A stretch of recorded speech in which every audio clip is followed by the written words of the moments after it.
episode 4. This is the episode we're going to talk about what happened with the Big 11, what all unfolded with him, and whatever else happened here during the rut for me. We're about to run the footage of the Big 11 encounter and kind of explain to you guys what happened and yeah, give you a rundown. So.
Watch him.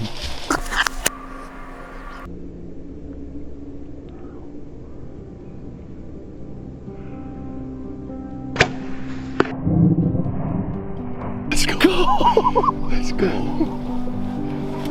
Let's go. Let's go. Dude, he's no way. Let's go. That's the 11, dude. That's the 11. Yeah, so that buck came out, hit the field, and we knew right exactly when he hit the field it was the buck that I was kind of after out there. He came in, and it happened so fast, it kind of caught us off guard. We definitely weren't expecting a nice buck to hit the field that night, and was trying to kind of figure out where I was going to pull back and shoot, and end up having to wait until the very last second. I should have probably pulled back a little earlier and got ready, so when he did step into that shooting lane, could have just pulled the shot through and hammered him. But when I pulled back, it was a little late. My cam hit the limb right above me, which kind of he caught it, saw the limb move, and was getting a little skittish. So I felt like I needed to rush the shot a little bit and end up hitting him high shoulder. Sitting in the tree, we thought I hammered him. Got all excited, started making phone calls like every bow hunter does when he shoots a nice buck. And got down, checked for blood, and there was very little blood, and found that arrow that I hit him 10 yards from where I shot him, and there was 2 inches of penetration. Broke right off behind the broadhead. So we knew right then and there it was not the shot we wanted. So we ended up just pulling out for the night, went back to my parents' place and just replayed the footage a million times over and figured out that it was a high shoulder shot. Went out that next morning and tracked him probably 300 or 400 yards into a standing cornfield and found his bed, and just never found him. We took, probably 2/3 of that day. We were out there a long time. looking for him and just never found him. So a few days later, on November 8th, found myself back in a creek bottom, and lo and behold, had a little luck.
The clip you guys just saw was a self-filming nightmare.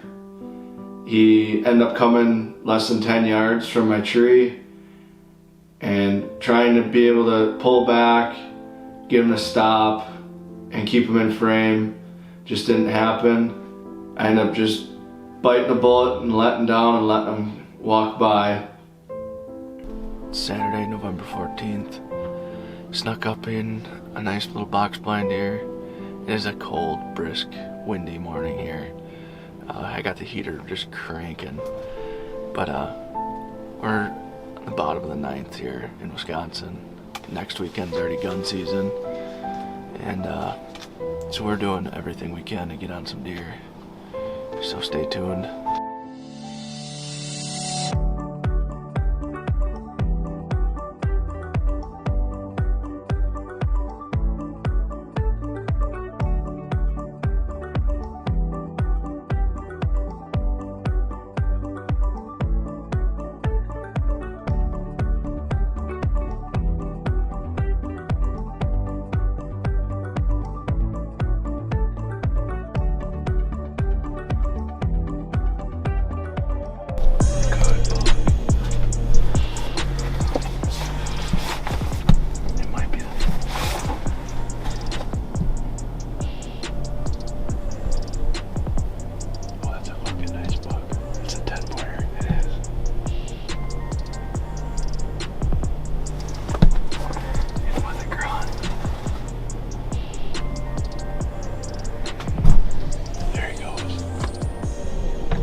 Shot anyways, huh? Oh yeah, right here. Stopped.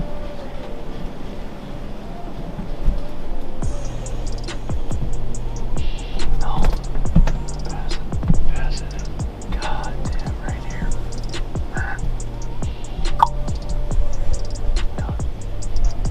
He's fucking stuck, dude. That was probably the hardest pass I've ever had to do. Right there. God, I'm fucking jonesing right now.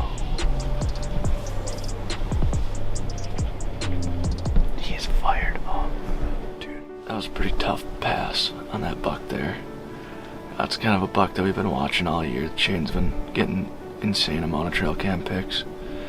We named him Prodigy just because we think he's gonna blow up next year. And he's been hanging out. He hasn't left the property. We pictures all over of him. And hopefully we don't kick ourselves for passing that one, but it would have been a tough shot, and he was cruising through like he was, and probably a good thing we don't push a shot on a buck like that.